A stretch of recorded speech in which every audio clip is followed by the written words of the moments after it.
कर्जमुक्त शेतकऱ्यांना तत्काळ कर्जाची उपलब्धता करून द्या। मित्रांनो, तुमच्या सर्वांचं स्वागत आहे आपल्या शेतकरी मित्र या यूट्यूब चॅनलवर। आणि कशा प्रकारे आता ज्या शेतकऱ्यांचं कर्ज नील झालेलं आहे त्यांना शेतकऱ्यांना कशा प्रकारे कर्ज उपलब्ध करून देण्याचा निर्णय घेण्यात आलेला आहे, संपूर्ण माहिती व्हिडिओच्या माध्यमातून जाणून घेऊयात। त्यामुळे शेतकरी मित्र या यूट्यूब चॅनलला तुम्ही सबस्क्राइब करून घ्या आणि अशाच महत्त्वपूर्ण व्हिडिओ रोज आपल्या एका क्लिकवरती पाहून घ्या।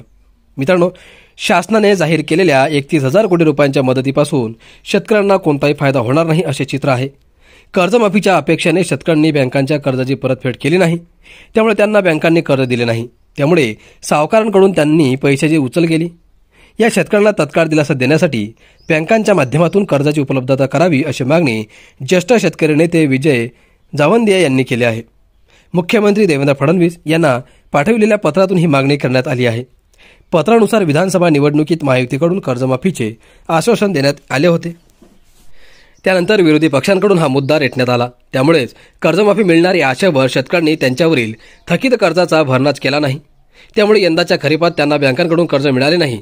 या थकीत कर्जदारांनी सावकारांकडून अधिक व्याजावर पैशांची उभारणी केली। काही शेतकऱ्यांनी कृषी सेवा केंद्रातून निविष्ठांची उधारी खरेदी केली आहे।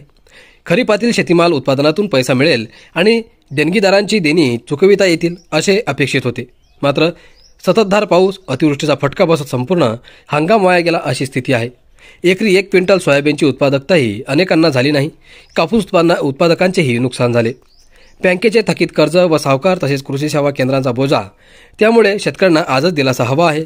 हा दिलासा कर्जमाफीतून मिळाला असता यात शंका नाही, परंतु कर्जमाफी आता 30 जून 2026 पर्यंत पुढे ढकलण्यात आली आहे। मित्रांनो, या पार्श्वभूमीवर सरकारने काही उपाययोजना करणे गरजेचे आहे असे श्री जावंदिया यांनी पत्रात नमूद केले। सरकारने दुष्काळासारखी स्थिती असल्याचे जाहीर केले आहे। कर्ज वसुली थांबविलेले आणि प्रवीण सिंह परदेशी यांच्या अध्यक्षतेखालील समिती त्यातून मुक्त कसे व्हायची याचा मार्ग सुचवेल असे श्री जावंदिया यांनीच म्हटले आहे।